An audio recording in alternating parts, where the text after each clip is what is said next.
They laughed before anyone checked the range log. That was the first mistake. "So tell me," Vice Admiral Richard Halstead said, voice dry, sharp, carrying easily across the sun-baked firing line. "What's your rank, sweetheart? Or are you just here to clean up after the real shooters?" The words landed hard. Public, deliberate. A small execution disguised as a joke. 6 officers stood behind him in crisp uniforms, boots aligned, shoulders relaxed. Men in their 30s and 40s, confident, untouchable.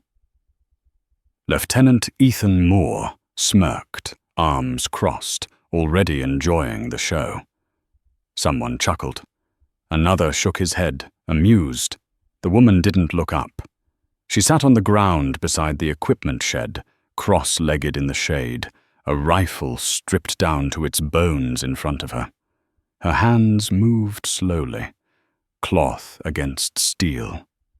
Circular, precise, no wasted motion. She looked early 30s, no name tape, no rank patch, nothing to anchor her in the hierarchy that ruled this place. Halstead stepped closer. Gravel crunched under his boots. Authority made audible. "I asked you a question," he said, lowering his voice the way powerful men do when they expect fear. Still nothing. Just the quiet sound of metal being cleaned. Rangemaster Samuel Reed watched from a distance, spine straight, jaw tight. He had seen arrogance before. He had also seen predators mistake silence for weakness, and he knew, with a certainty that made his stomach drop, this was about to go very wrong for the men in charge. Halstead waited for the flinch that never came. No stiffened shoulders, no hurried apology. The woman finished wiping down the bolt carrier, set the cloth beside it with care, and only then looked up. Her eyes were calm, grey-green, flat in a way that unsettled people who were used to being reflected back at. "No rank to report, sir," she said. Her voice was low, even, American, without effect. "I'm cleared to be here." That was when Ethan Moore laughed out loud. "Cleared," he repeated, tasting the word like it was a lie. He took a step forward, hands on his hips, chest out. "Sir, she's probably facilities. You know how it is. Anyone can wander onto a range these days." Another officer leaned in, betting quietly that she'd never fired anything bigger than a 9. The laughter spread, thin and sharp, trying to fill the silence she refused to give them. Reed's eyes stayed on her hands, the way they rested now, relaxed, empty. No fidgeting, no tension dump. Her breathing caught his attention next. 4 in, hold, 4 out. Again, box breathing. Not something you learned on weekends or YouTube. Halstead tilted his head. "You here to shoot?" he asked, irritation creeping into the edges. "Yes, sir." "At what distance?" She paused just long enough to register the wind, the flags downrange, the heat shimmering off the dirt. 800 meters. The range erupted. Moore bent at the waist, slapping his knee. Halstead smiled, thin and dangerous, and for the first time Reed felt it clearly. This wasn't curiosity anymore. This was a man deciding to make an example. She stood without using her hands, rising in one smooth motion that drew a few surprised looks before anyone realized why. The rifle was already back together when she picked it up. Chamber checked in a glance. Safety verified by touch. She walked to lane 7 as if she had been there before, as if the ground recognized her boots. The bench creaked when she settled in, sandbags shifting under practiced pressure. Moore leaned against the control tower railing, calling out jokes about recoil and spotters, but his voice started to thin. Something in the air had changed. Reed moved closer without thinking, drawn by the geometry of her posture. Square behind the rifle, spine aligned, left hand steady under the fore end, right hand loose, patient. No rush, no show, just preparation. Halstead clasped his hands behind his back, watching now, truly watching. The humor drained from his face. "Whenever you're ready," he called, impatience sharpened into command. She didn't answer. Her breathing slowed, deliberate. 4 counts in, 4 held, 4 out. Again. Again. On the next exhale, at the bottom, when the body goes still, the first shot broke. Clean. Controlled. The recoil folded into her shoulder and disappeared. She worked the bolt without lifting her cheek, already back on target. Second shot. Third. Fourth. Fifth. The rhythm was relentless. 18 seconds. Start to finish. Reed didn't need the monitor, but he looked anyway. 5 holes, 1 cluster, dead center. The range fell silent, not with surprise, but with something heavier. Recognition. No one spoke at first. The only sound was the faint hum of the range equipment and the distant flutter of flags downrange. Moore stared at the screen, like it had betrayed him. "That's not right," he said finally. "Too fast. Check the calibration." His voice cracked on the last word. Halstead stepped closer to the monitor, eyes narrowed, as if proximity could undo what he was seeing. 5 perfect 10s. 800 meters. 18 seconds. Reed's throat went dry. "The system's checked every morning, sir," he said. "Careful, measured. By protocol." Halstead didn't look at him. "Check it again." A junior officer jogged off, laser rangefinder swinging at his side. The seconds stretched. The woman sat back from the rifle, hands resting loosely in her lap, breathing already normal, like she'd just finished tying her boots. No smile, no triumph. That, more than the shots, unsettled them. "Lucky string," Moore said, louder now, performing confidence. "Wind helped, or the glass is hot." He stepped toward lane 7. "I want to inspect the weapon." Halstead nodded once. Permission granted. Moore lifted the rifle, turned it over, fingers probing for secrets. There were none. Standard issue. Clean. Honest. He set it down harder than necessary. Halstead exhaled slowly. "One string doesn't make a career," he said. "Tomorrow. Official qualification, different range, different distance. Public." His eyes locked on hers, searching for hesitation. "You pass. You're certified. You fail. You're done. Here." She met his stare without blinking. "Understood, sir." Reed felt it then, cold and certain. This wasn't a test. It was a provocation, and she had already accepted it. The officers drifted away in clusters, voices rising again, laughter forced, brittle. Moore stayed behind, watching her with a new edge, like a man replaying a losing hand in his head. She broke the rifle down without looking, hands moving by memory, each piece laid out with care. No rush, no nerves. Halstead turned his back last, already issuing orders, already rewriting the moment in his mind as something he still controlled. Reed waited until the range thinned. Heat shimmered over the dirt. Brass casings caught the light like coins. When she closed the case and stood, she passed him close enough that he caught the faint smell of oil and dust on her uniform. She slowed just a fraction.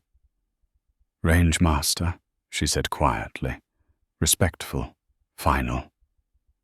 2 words, nothing more. Her eyes met his for a heartbeat, and in that instant he saw it. Not pride, not defiance.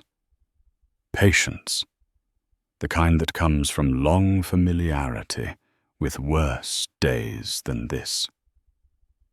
She walked on. Reed watched until she disappeared past the berm. Then he turned away, fingers already moving to the radio at his belt. He stepped into the shade of the tower, out of earshot, and keyed the encrypted channel. "Control," he said, keeping his voice steady. "I need to flag a shooter. Off record." The reply came back, clipped, alert. "Go ahead." Reed swallowed. 5 perfect 10s at 800 meters. 18 seconds. No modifications. Silence stretched, then a pause heavy with implication. Reed stared at lane 7, empty now, and understood something had crossed his range that did not belong to the normal order of things. The reply came back lower than before, stripped of curiosity. "She's cleared." Reed frowned. "Cleared for what?" he asked, careful. The pause on the other end stretched too long. "Cleared to be where she is," the voice said. "That's all you need to know." Reed felt the weight settle in his chest. "Should I log her credentials?" he asked. "Run a verification." Another pause, then firm. "Do not run her. Do not flag her access. Do not discuss this outside secure channels." Reed swallowed. Understood. The channel went dead. He stood there longer than necessary, radio still warm in his hand. Intelligence did not call range masters unless something had already gone wrong, or was about to. He looked back across the firing line. Lane 7 sat quiet, sandbags holding the shape of a rifle that wasn't there anymore. Reed bent down and picked up one spent casing, rolling it between his fingers. Standard brass. Ordinary. It should have meant nothing. Behind him, Moore's voice carried from the tower, sharp with agitation. "Tomorrow at 0800, he was saying. "I want cameras on every angle." Reed closed his eyes briefly. He saw the way she had breathed, the way she had absorbed the recoil, like gravity itself worked for her. People like that didn't show up by accident. They were sent, or they returned when something unfinished demanded it. Reed slipped the casing into his pocket and headed for his office. Somewhere above his clearance, someone already knew exactly who she was, and someone else, he suspected, was about to learn the hard way. The room assigned to her was small, concrete walls painted a tired beige, a single bed bolted to the floor. She set the rifle case down gently, like it could hear her, and sat at the desk without turning on the overhead light. The laptop glow washed her face in cold blue. She didn't open anything yet. She studied her hands instead. Old scars across the knuckles, calluses that never quite faded, proof of years measured in recoil and restraint. She rolled her sleeve up just enough to breathe. Ink emerged under the fluorescent strip light, sharp and deliberate. Crosshairs, a number. Dates compressed into memory. It wasn't decoration. It was record-keeping. She rolled the sleeve back down before the thought could linger. The laptop chimed once. Encrypted. No sender name. She typed the key from memory and read without expression. Kane took the bait. Test scheduled for tomorrow. Moore is digging. Reed knows more than he should. Proceed to phase 2. Reveal only if forced. She closed the message, wiped it clean in 3 passes, and shut the laptop. Captain? The word echoed, distant. It had been a long time since anyone had used it where it mattered.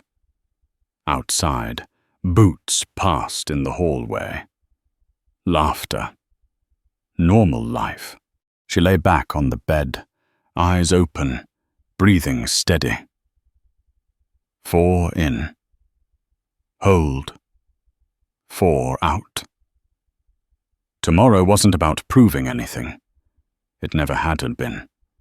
Tomorrow was about drawing the right people into the light and seeing who flinched when the truth finally aimed back.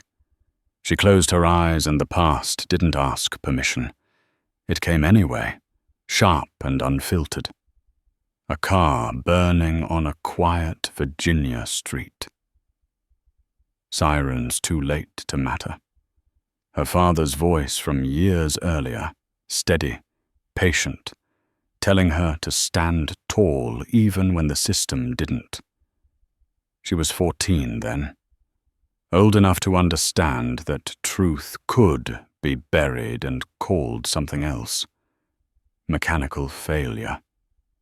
Case closed. At 18, she signed papers without ceremony, traded grief for structure. She learned fast. Too fast. The instructors noticed. The kind of notice that doesn't come with congratulations, only doors that open inward. Names disappeared. Call signs replaced them. Missions ran at night, in places that didn't exist on maps.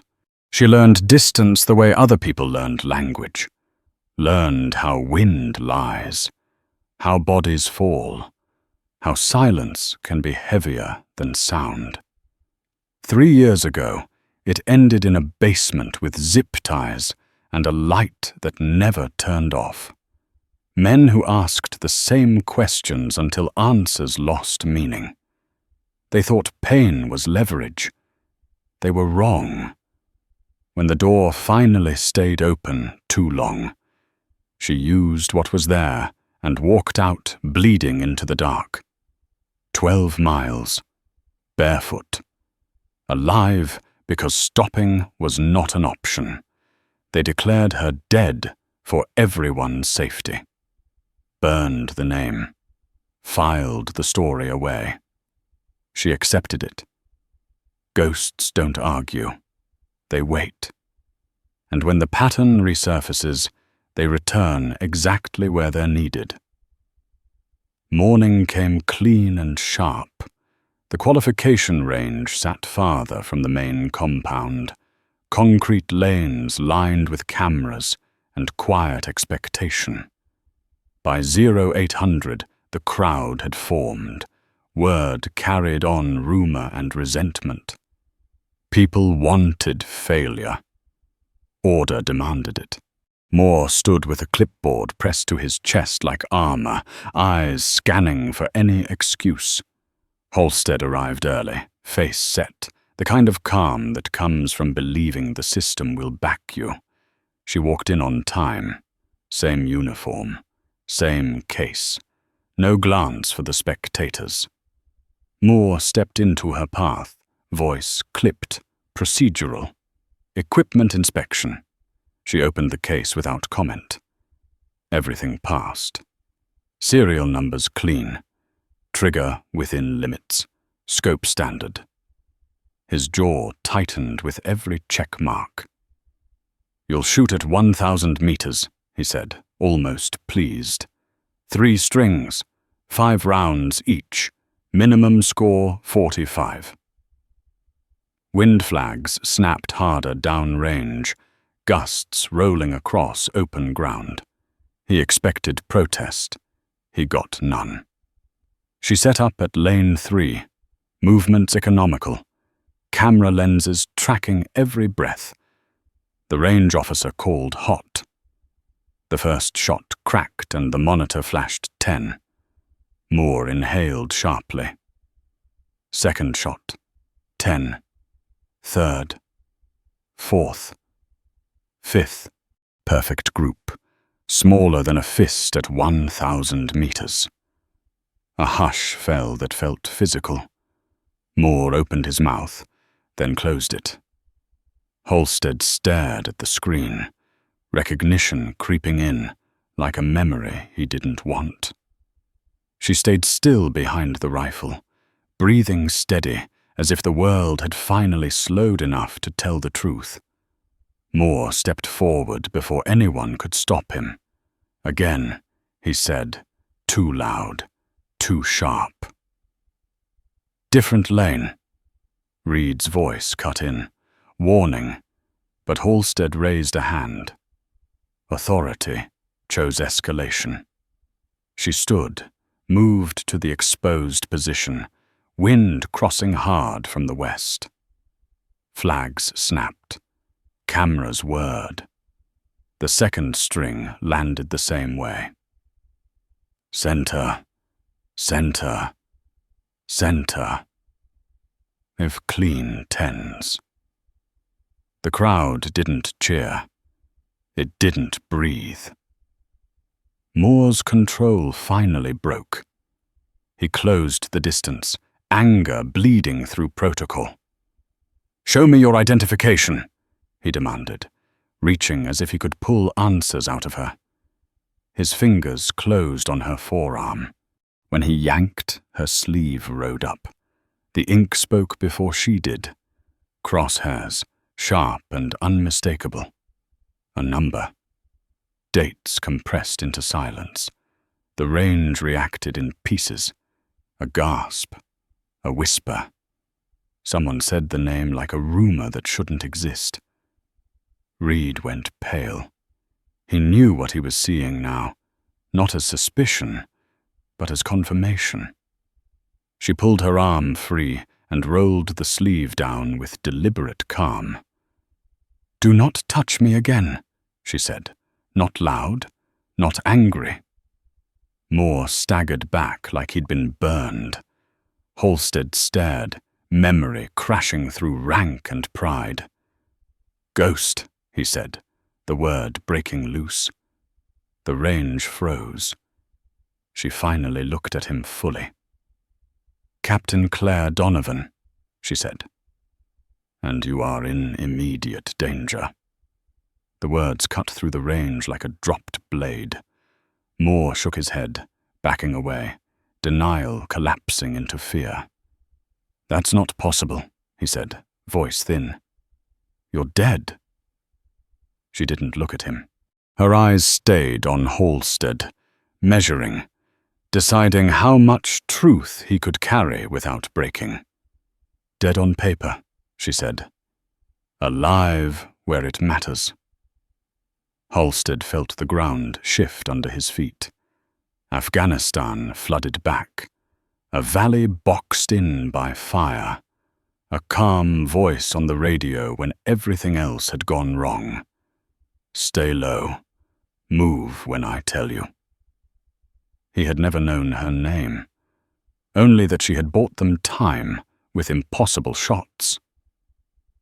"Why now?" he asked, quietly. Because someone is moving against you, she said. And they're using your lieutenant to do it. She turned then, finally, to Moore. How long have they had your family? His face collapsed. The clipboard slipped from his hand and hit the concrete. 6 weeks, he whispered. They showed me my kids. My wife. I didn't have a choice. You do now, she said. Warehouse south of the base. You drive when we bring them out. She looked back at Halstead. I need authorization. Now. He didn't hesitate. You have it. Around them, the range stayed silent. Understanding this had already grown bigger than rank, bigger than careers. Something old had surfaced, and it wasn't leaving quietly. They moved fast. No sirens, no speeches, just engines starting and doors closing with purpose. The warehouse sat low and forgotten at the edge of the industrial strip, lights dim, guards careless from years of not being challenged. She didn't break the door. She opened it. Silence did the rest. In less time than fear needs to form, the hostages were free, the threat on the ground, the lie exposed. When the colonel stepped out in cuffs, the truth finally had a face. Back on base, as military police took control and the sun climbed higher, Halstead stood before her without rank between them. He came to attention and saluted, slow and deliberate. Thank you, he said, voice rough. Not as an admiral, as a man who understood he was still alive because someone else chose precision over anger. She returned the salute and let it go. No speeches, no medals. Just work finished cleanly. By afternoon, investigations were underway. Names fell. Doors opened. The system, bruised but breathing, did what it was supposed to do when forced into the light. That evening, she walked off the range alone, rifle-cased, identity already fading back into rumor. Some people protect justice loudly. Others do it so well you only notice the silence afterward. If this story earned your respect, tap like, subscribe for more stories like this, and tell us in the comments. 3 words. Justice in silence.